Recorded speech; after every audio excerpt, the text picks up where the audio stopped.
बिहार विधानसभा के मॉनसून सत्र का तीसरा दिन भी काफी हंगामेदार रहा। विपक्ष ने सदन में राज्य की एनडीए सरकार के खिलाफ आक्रोशित रुख अपनाया। सदन में मतदाता पुनरीक्षण पर तेजस्वी यादव ने अपनी बात रखी और मतदाता सूची पर कई सवाल खड़े किए। वहीं विपक्ष ने हाथ में पोस्टर लेकर जोरदार प्रदर्शन भी किया और मतदाता पुनरीक्षण के खिलाफ विरोध दर्ज कराया। इस बीच नीतीश के सांसद और एमएलए ने भी एसआईआर पर सवाल उठाए हैं, जिससे सरकार और चुनाव आयोग घिर गए हैं। तो क्या रहा पूरा घटनाक्रम, जानेंगे इस रिपोर्ट में। बिहार में एसआईआर को लेकर शुरू हुए विवाद की गूंज विधानसभा में तीसरे दिन भी सुनाई दी। सदन के अंदर और बाहर हंगामा देखने को मिला। विपक्ष के विधायक तीसरे दिन भी काले कपड़े पहनकर पहुंचे, मतदाता सत्यापन के मसले पर प्रदर्शन किया। काले लिबास में आए विधायक विधानसभा के गेट पर ही बैठ गए। इस दौरान उनके हाथ में पोस्टर नजर आए। सदन की कार्यवाही शुरू होने पर नेता प्रतिपक्ष तेजस्वी यादव ने मतदाता पुनरीक्षण पर अपनी बात रखी। तेजस्वी ने कहा कि चुनाव आयोग का काम निष्पक्ष चुनाव कराना है, न कि नागरिकता साबित करना। इस दौरान सदन में एसआईआर वापस लेने की मांग करते हुए नारेबाजी की गई।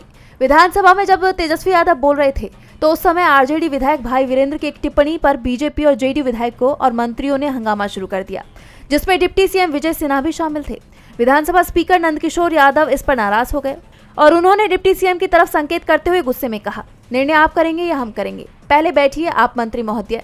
आप हंगामा करना चाहते हैं उप मुख्यमंत्री होकर? कह रहा हूँ बैठिए आप पहले बैठिए। सदन मैं चलाऊंगा, आप नहीं।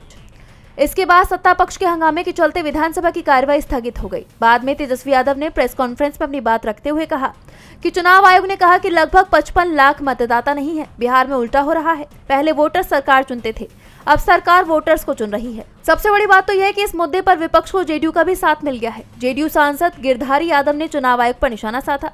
जेडीयू सांसद ने कहा, चुनाव आयोग को कोई व्यवहारिक ज्ञान नहीं है। ये ना तो बिहार का इतिहास जानता है और ना ही भूगोल। एसआईआर हम पर जबरदस्ती थोपा गया है। इसके लिए कम से कम 6 महीने का समय दिया जाना चाहिए था। इसके अलावा जेडीयू विधायक डॉक्टर संजीव ने भी वोटर लिस्ट पुनरीक्षण के प्रोसेस और टाइमिंग पर सवाल उठाए। डॉक्टर संजीव ने दावा किया कि उनके क्षेत्र में वोटर लिस्ट से जेन्युइन वोटरों का नाम कट रहा है। डेथ वालों के साथ प्रवासी लोगों का नाम भी हट रहा है।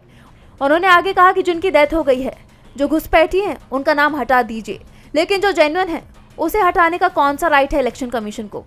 अब विपक्ष के साथ साथ जेडीयू के नेता भी इस प्रक्रिया को गलत ठहरा रहे हैं। ऐसे में सरकार की मुसीबत और ज्यादा बढ़ सकती है। डीबी लाइव की रिपोर्ट।